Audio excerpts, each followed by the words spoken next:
So happy to be here to talk about roles and responsibilities, understanding the differences between the board and management, a perennial issue amongst cooperatives, not just worker cooperatives or home care cooperatives. This is a challenge across the board.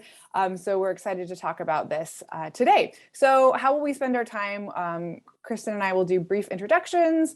We'll talk through some of the basic roles of management in the board and some of the challenges that might exist in the relationship between management and the board. We will use some scenarios to explain or illustrate some of the concepts we're talking about, and then hopefully we will have some time at the end for questions and answers. So I will introduce myself briefly and then hand it to Kristin.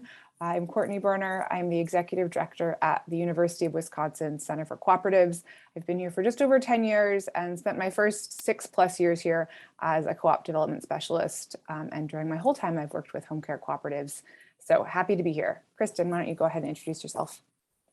Hi, I'm Kristin Forde, and I have been with the center just since December. So I'm new in my role as a cooperative development specialist. I got my education in cooperatives on the job as a cab driver after teaching middle school for 5 years and realizing I didn't want to spend any more time in a school. I thought I'd drive cab for a summer and stayed for 8 years, where I learned all about worker cooperatives. And then I took 10 years off of the co-op world and spent time in crisis childcare. So also did work in caretaking. So I'm really happy to be here and look forward to connect with you all at some point during the conference. Thanks, Kristin. If I could get the next slide. So I always like to start governance-related presentations with the 7 cooperative principles to really ground us in why this conversation matters. One of the defining characteristics of the cooperative model is democratic member control.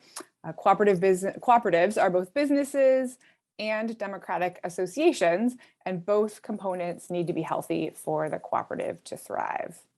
Next slide, please. As part of this presentation, I would also like to share a few findings from the UW Center for Cooperatives' recent national survey on cooperative governance practices across sectors. We are still cleaning the data, but of the 502 respondents, approximately 71 of them were worker cooperatives. And this chart shows the breakdown of industries represented by worker co-ops in our sample.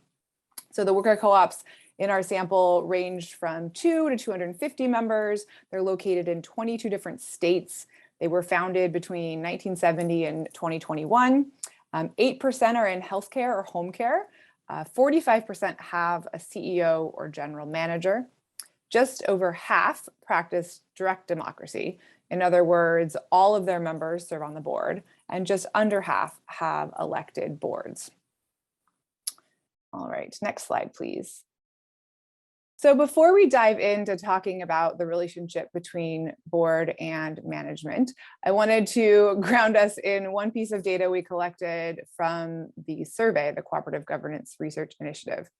Since this session is about understanding the roles and responsibilities of the board and management, I thought it might be useful framing to see how worker cooperatives feel they're doing in this area. Of the 72 worker co-ops that answer this question, 51% feel the board understands its role in relation to management very or extremely well. 35% feel the board understands its role in relationship to management somewhat well, and 14% feel they understand their role slightly well or not at all. So was happy to see these numbers, but there's definitely still, this is a sticky area in co-ops across worker cooperatives. Next slide, please. So unless a cooperative is very small, the members of a cooperative don't typically or can't govern it without vesting some responsibility in a subgroup of members. In other words, some responsibilities and the authority to carry them out must be delegated. The group to whom those powers are typically delegated in a cooperative is the board of directors. So let's walk through, we'll spend a little bit of time walking through the role that the board plays and then the role that management plays. And I am going to walk through these pretty quickly so that we have time for the scenarios and discussion. So the first role is that the board is entrusted with members' assets. The board should ensure there's a sound accounting system, that there are checks and balances in place, and that the co-op is using resources wisely on behalf of members. Next slide, please. Another role of the board is to hire and supervise the manager, executive director, or management team, depending on what the co-op has in place. It is important to have clear communication and expectations with that manager, and to conduct an annual performance evaluation, and to have a succession plan in place should something happen to that manager. Smaller cooperatives may only have one or a few staff, perhaps a general manager or a business manager. Larger, more established cooperatives may have dozens or hundreds of staff. The board typically hires and directly supervises the top manager, or it may be a management team. All right. So the third piece is that the board helps guide strategy in partnership with the manager, and we'll come back to that later. Next slide, please. So in terms of assessing the co-op's performance, what are your criteria and objectives for defining success? Of course, it is important to monitor the co-op's financial performance, but it's also important to ask questions such as, are members' needs being met? Are members engaged in the cooperative? Is the board doing its job effectively? Next slide, please. So as the representatives of members and the body responsible for safeguarding the co-op's assets, the board also has the responsibility to preserve the co-op's character. That means staying true to co-op values and principles, ensuring that employees and owners also understand the co-op values and principles and how they should be reflected in daily operations. Next slide, please. It is also the board's role to make sure the democratic association side of the cooperative is strong. So the manager has a role to play there as well, but ultimately it is the board's responsibility to make sure that the board is strong and that they're effectively representing members and safeguarding the assets of the cooperative. Next slide, please. All right, and if you go to the next one. So I wanted to bring these two up at the same time because the board serves as both a trusted advisor to management and essentially as a supervisor. And this is one of those inherent tensions in cooperative governance. There are times when the board will need to oppose or push back on management.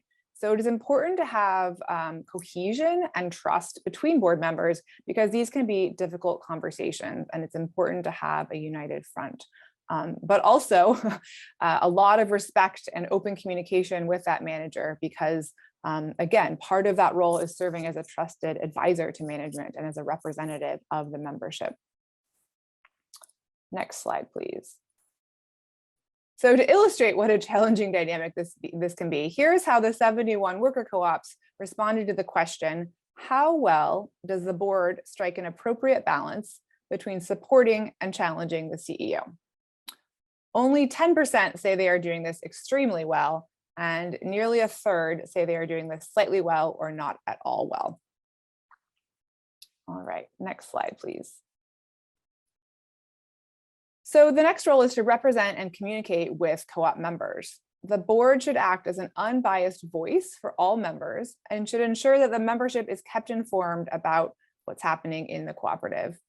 Communication can occur in both formal and informal ways. I'm sure you can brainstorm a number of ways that the board communicates with members in your cooperative, whether it's through email, newsletters, meetings, celebrations, and of course the annual membership meeting.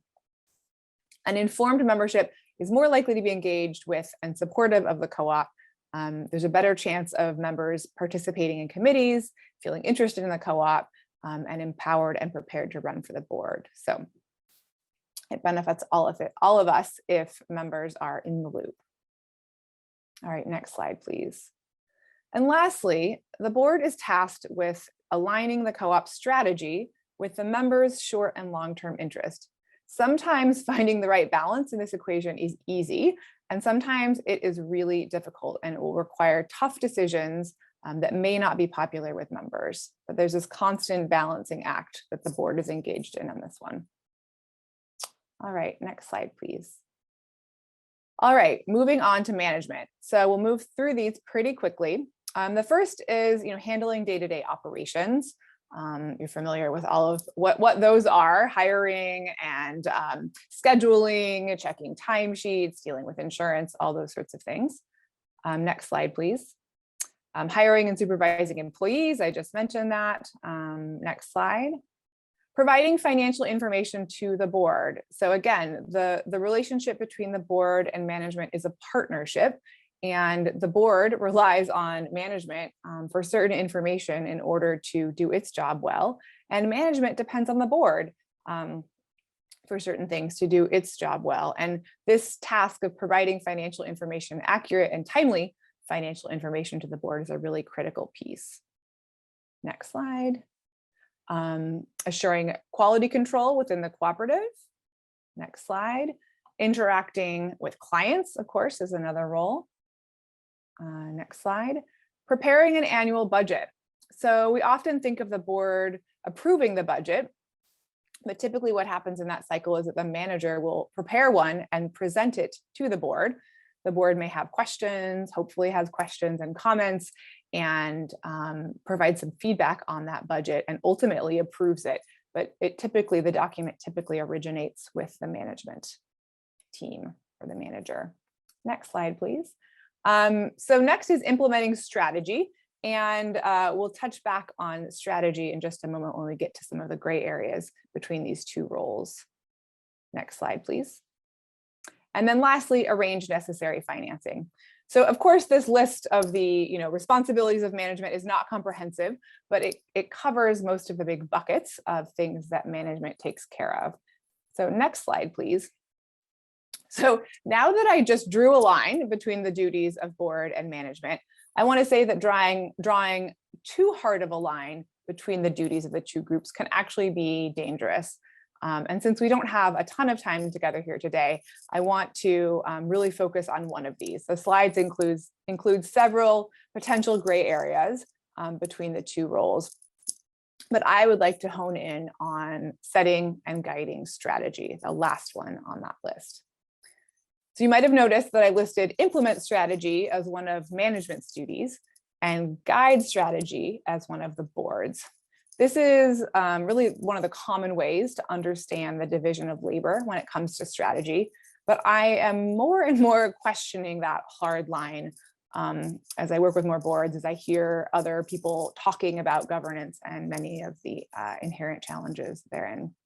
So strategy, in order to be effective, has to be rooted in a strong knowledge of the cooperative, of its members' needs, and of its competitive landscape. And if we look at how most co-ops actually approach strategy, what we usually see is that management presents or tests strategies with the board, and then the board considers them.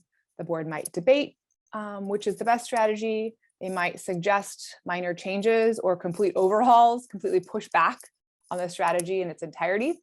But eventually a strategy is agreed to and adopted. But again, often, if you think about the budget as an example too, often management presents a budget and that launches a conversation about priorities, about what questions should we answer before we can approve this. And I would argue that the same is true with most strategy. And even though we certainly don't want the board micromanaging management, and Kristin will talk about some of those challenges later, it's really important that the board has the ability to ask the right questions and to help them understand the co-op, the members' needs, and that broader competitive landscape in order to help guide strategy effectively. All right, next slide, please. So one of the challenging aspects of these gray areas is sort of knowing who decides what. And sometimes we develop policies or formulas or codes to help guide these decisions and who should make them, but they can't anticipate all circumstances. So now I'd like to share a tool that I hope will help you think through how to think about who should make what decisions. It's a decision matrix, we call it a decision matrix. And essentially on the left side, you have certain criteria. And so I listed some of the criteria that I think as a board member would be important to me to understand about a potential decision or issue. How urgent is it?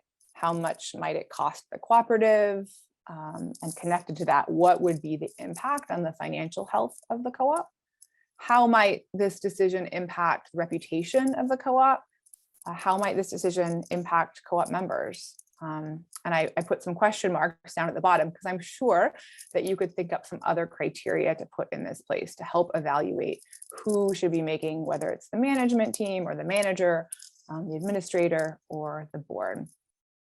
So if a decision is urgent, but has a relatively low cost and potentially a medium to low impact on members, maybe the manager should be able to make that decision.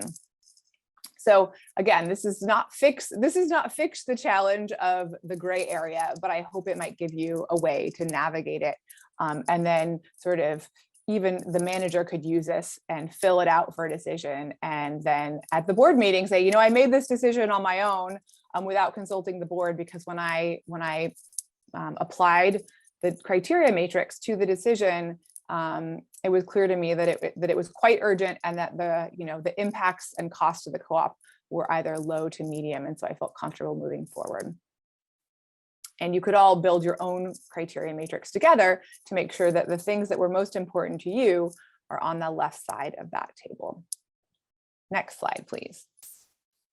So I would like us to apply this criteria matrix to a scenario. So we're going to hopefully get to 3 scenarios. The first one, and I'll read it aloud, but please feel free to read it to yourself. But since we're doing interpretation, I'll read it as well. So scenario 1, recruitment has been a challenge. I'm sure no one can relate to that. And the co-op is turning away business because it does not have enough caregivers. The administrator would like to try out a new recruitment strategy. Offer members a bonus for every new caregiver they recruit, and offer new caregivers a bonus after their first 6 months on the job. So the first question I'd like you to answer is actually the lower one. They're out of order. Is what questions should the board ask the administrator? So chime in chat. What questions should the board ask the administrator about this decision? And then we'll go to the criteria matrix.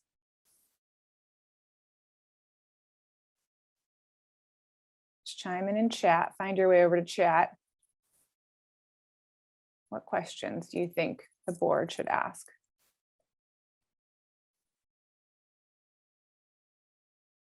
How much will it cost? Yep, exactly. Can we afford to give a bonus? How many caregivers would this apply to? Is there a maximum?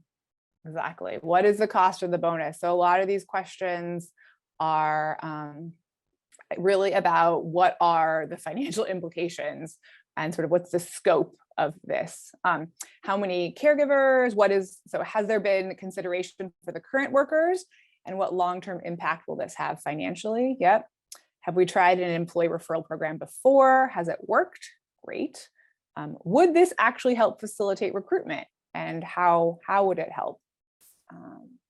Does the administrator think these amounts and timelines will improve retention? Yes, these are all great questions.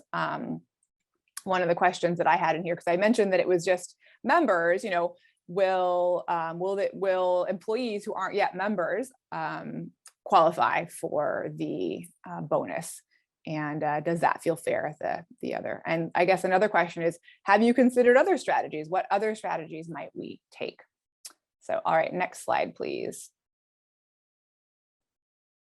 So I think, how might you apply this decision criteria matrix in this situation? So sometimes you could use this matrix, like I mentioned earlier, where the administrator would use it as a tool for sort of justifying, I made this decision on my own because I thought that it was low, or high urgency and low impact in some of these areas, or I already had the authority to act in this way. But you could also use this in a boardroom. So you could go through this and say, can we actually answer all these questions? And it was interesting that most, one of the things that was not included in the proposal was how much will this ultimately cost? So if I were to, this is, maybe how we might fill out the matrix. We'd say, well, it's maybe medium urgency. We really need new caregivers. but we're able to cover most of our hours. We don't actually know the cost, and we maybe a medium impact on the financial health of the co-op. Again, we don't really know. Impact on the reputation of the co-op, that seems like it'd probably be quite low. Impact on the members, maybe medium. But so all of the questions that you all posed sort of pointed to trying to understand, which box is it, high, medium, or low in each of these criteria. So you could also look through this and work through it together as a practice to help you ultimately decide, okay, actually, we want you to refine, answer these questions and refine the proposal and bring it back to the board. And we would like to make a decision, or based on what you're telling us, we're comfortable with you moving forward with this or with you making the decision. So with that, I will pass it to Kristin. Thanks, Courtney. So you can advance the slide. And again, thanks. One more. Okay, I see that the slide is missing some pieces. So I'm going to describe what oh, there we go. Maybe it's coming. Here we go. So thank you. Okay, so decision making is one component of power, and we're going to talk about the importance and challenges in balancing power at our cooperatives. So this chart was created by Art Sherwood in their work on cooperative strategic leadership. And now power is a loaded word, but its Latin origin, posse, which is another loaded word, but you kind of got to love it, essentially translates to the ability to act. So power doesn't necessarily mean exploitation or bending people to your will or getting your way all the time. So let's think about power as the ability to get things done. And in conventional structures, authority, skills, and information necessary to act are concentrated at the top of a hierarchy among a few, and workers are traditionally kept from those power positions and are often most impacted by the decisions that are made there. So a worker-owned cooperative creates a different dynamic. And when workers take on board responsibilities, the cooperative needs to develop skills and relationships in order to balance power.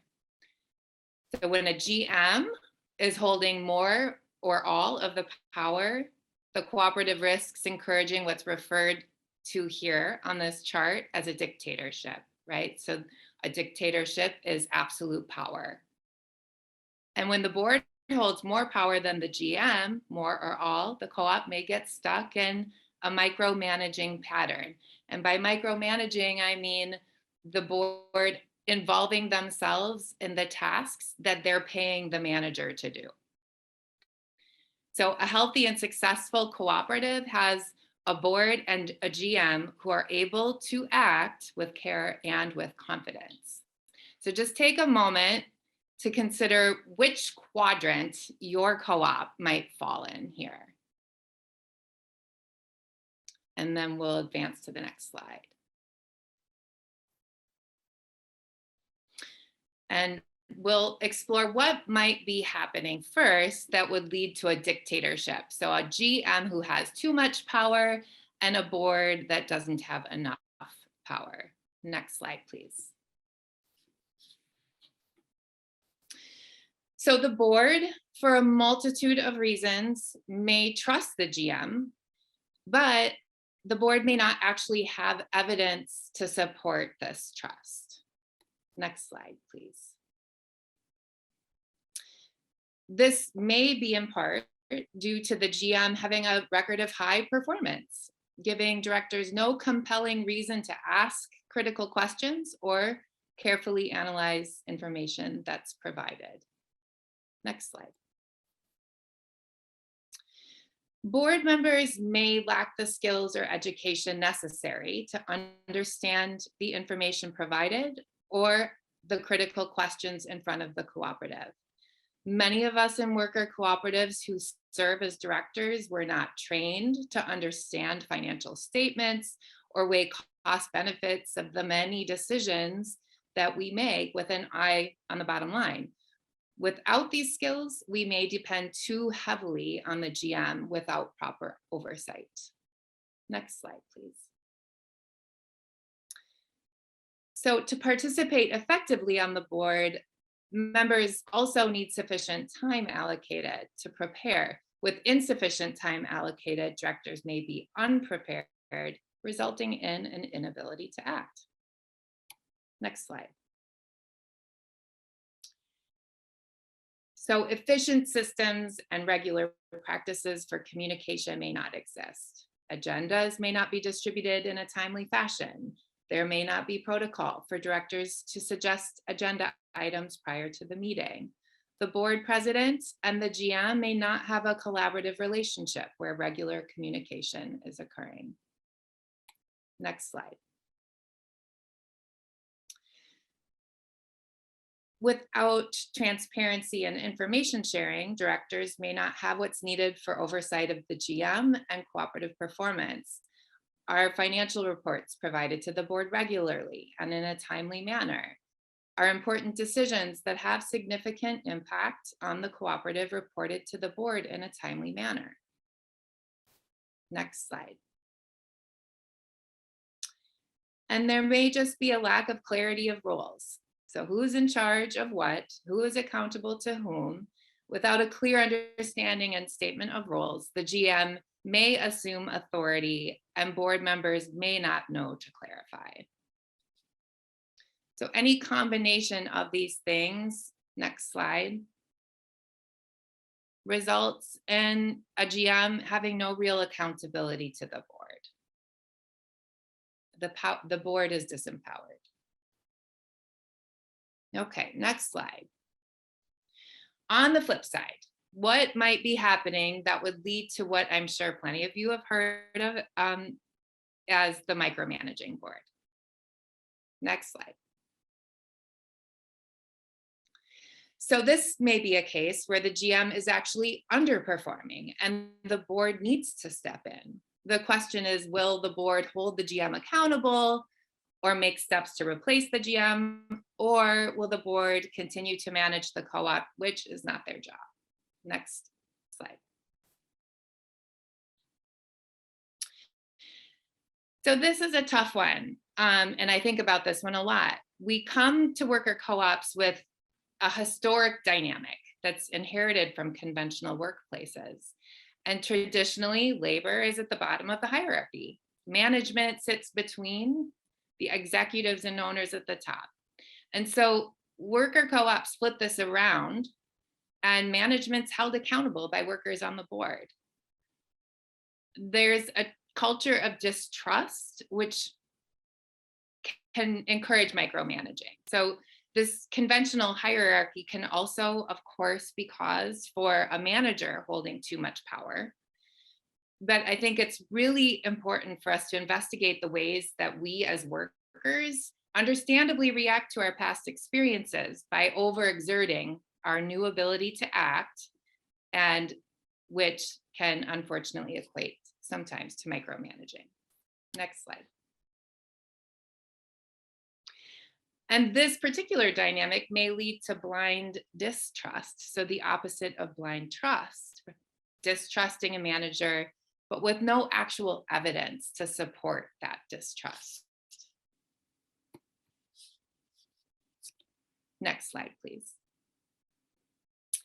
And this may be exacerbated by missing skills and education that's on the board. Next slide, please. If the GM has not incorporated strong communication practices with the board may feel uninformed and begin to involve themselves in work that they're paying the GM to do. Next slide.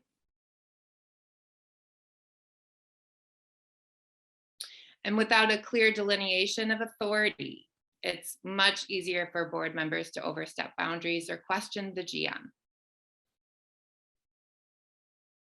Next slide. Again, without clear understanding of who is accountable to whom and who is responsible for what, things get murky. Next slide. So, how do we achieve a balance in power? We need to implement tools and practices that build healthy trust, as opposed to blind trust or blind distrust, and accountability. And I say practices intentionally because we're building a muscle that hasn't necessarily been given opportunity to strengthen. So there's no prescription or perfection, just practice. Next slide. So a few things to think about as we strive for balance of power. Again, clear delineation of decision-making authority, knowing, of course, that there are gray areas, but making work, and also knowing we make work-related decisions independently every day, no matter what role we're in. So tools that guide decision-making authority build that trust and that accountability. The decision-making matrix that Courtney presented, clear job descriptions, and organizational structure charts are examples of helpful tools. Next slide.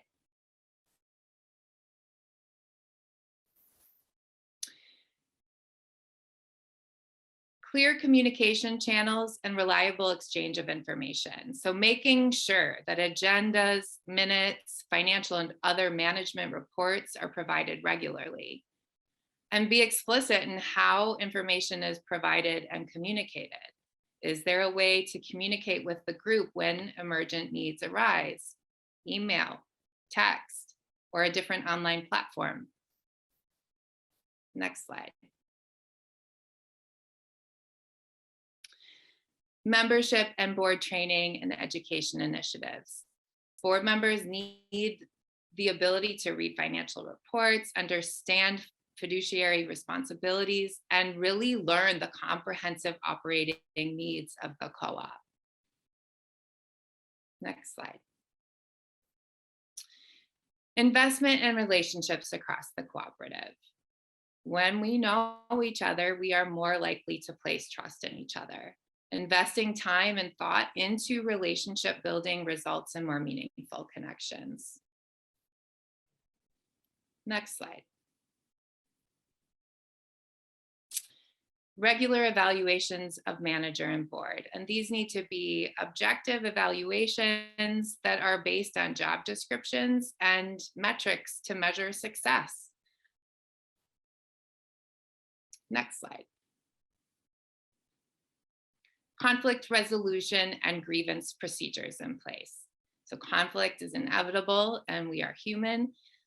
As a culture, we aren't taught to handle conflict the same ways.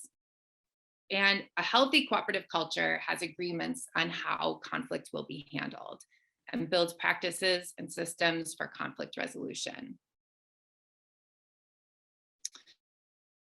So first, just consider your own cooperative and think about areas that you shine here. You've got this, or at least you're developing. And then where in your cooperative you might benefit from some growth.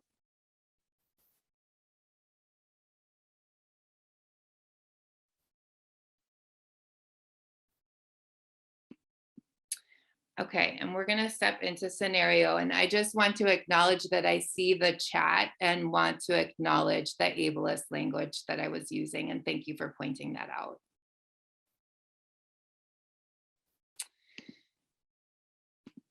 Okay, so I would like us to take a look at this next scenario. I'm just checking the time here.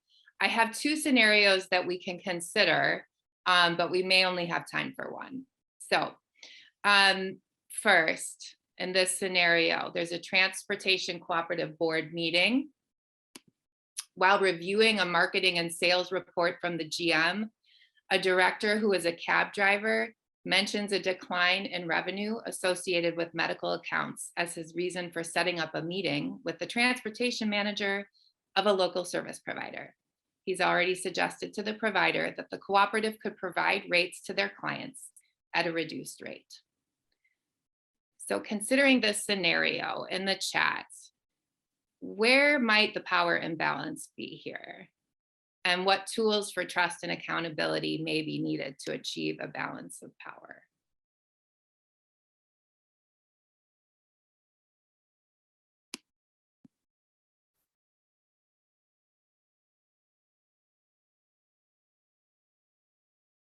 What comes to mind when you imagine this scenario? A board member is on their own. It's a cab driver setting up a meeting with a potential client.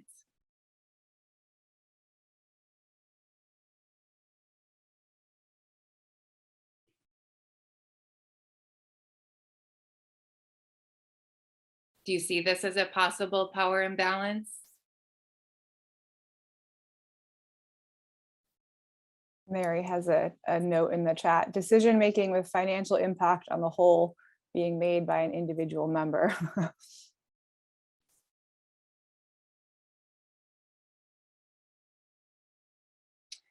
Board members are supposed to act together, not going off on their own. Is there a process for making decisions on rates, contracts with clients, etc.? In general, based on what we heard earlier from Courtney, where do you think that this task would fall? Like whose job do you think this might be? Unclear if this is in line with existing plans, GM.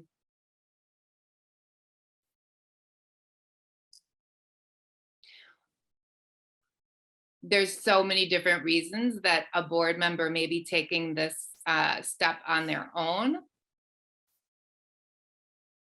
anybody have any thoughts about why a board member might be doing this on their own? Seems like GM, it's a difficult example to unravel.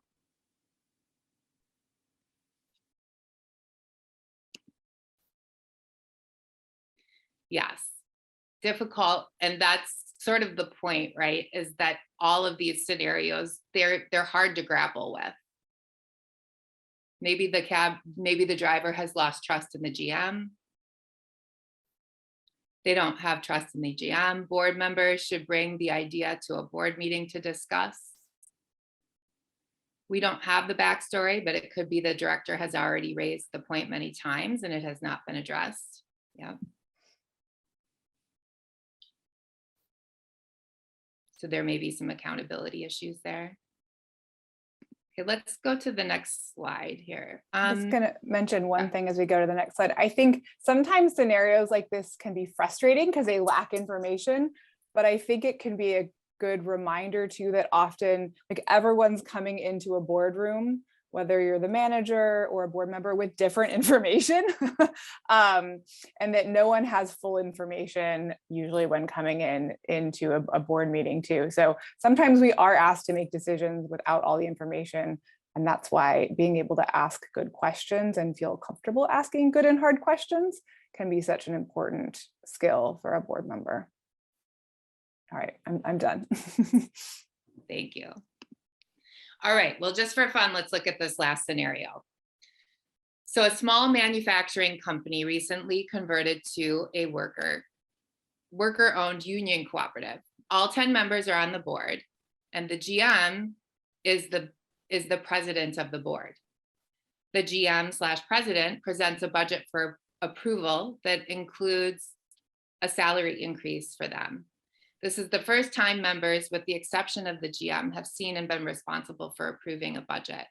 This budget is approved without realizing the GM was granted a raise. This one may be just a little more straightforward. And it's a real example though. So where is the power imbalance in this scenario, and what tools for trust and accountability may be needed to achieve a balance of power?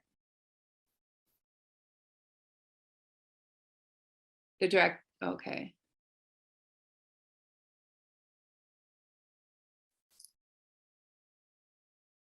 There balance in power here, or a power imbalance here, and yeah, what are some initial tools that we need to put in place in this situation?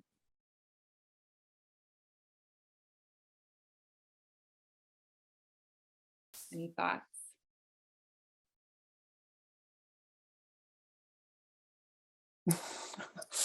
I feel uncomfortable that the GM is the board president. Mhm.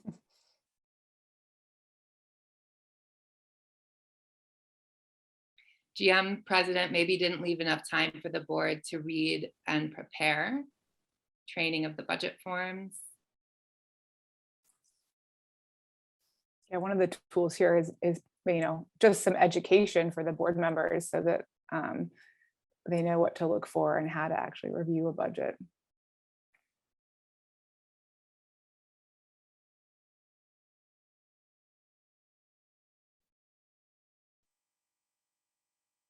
The board needed a full breakdown of all wages and salaries before the vote.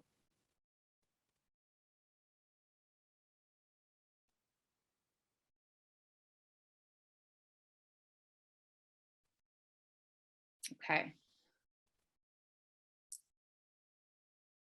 GM raise should be done in conjunction with evaluation. Yes. Yeah. So another tool would be, making sure there's a job description and an annual evaluation process in place for that manager. In addition to maybe some education on reviewing financial documents.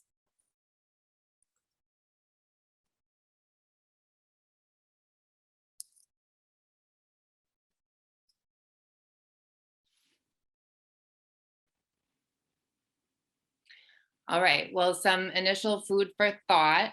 And I'm interested, I think, Courtney, do you want to open it up to general questions?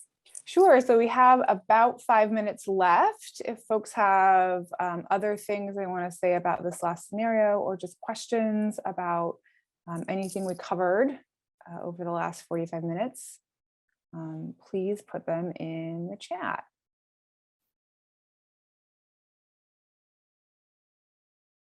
I just want to call out, if folks haven't been watching the chat, there were some good points made about the criteria matrix.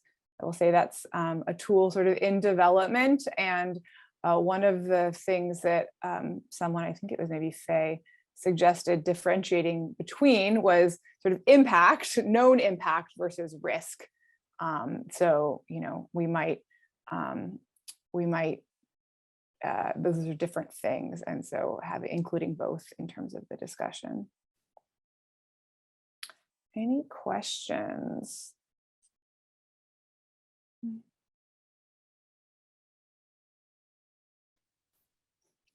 welcome, Cooperative Care.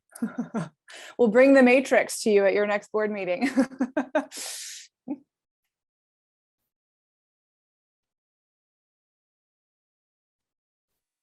I'm curious what to think about the union approved wage increases. Is the co-op bound to this? Kristin, do you want to answer that one or do you want me to take it? Yes. Well, in the scenario that I presented, the co-op is bound to a union contract. So but of course, the GM and one administrative staff is not included in that contract, but they are bound to the contract. I see another question. How many of the co-ops you work with have a manager that sits on the board? I will say that the co-op from this scenario, the manager no longer is the board president. They are still a member of the board as they are a member of the co-op, but they are no longer the board president. So I think I don't know how to answer that. So we actually, the Cooperative Governance Research Initiative survey that I alluded to earlier, and we might be able to pull some data from that on how many allow managers to sit on the board. But I'm not sure I could conjure up a number off the top of my head in terms of those we've worked with.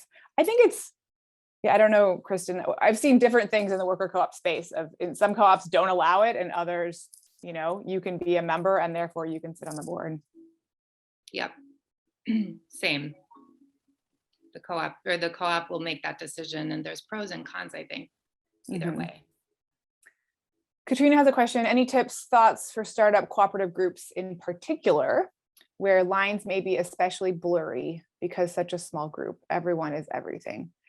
I think that a lot of the conversation in the cooperative community about the distinctions between board and management gets very messy when they're very small groups or when it's a startup and the board is doing all the work. You may not actually have a manager yet. And so I think what's important there is less those hard lines and more systems of accountability, clarity of communication,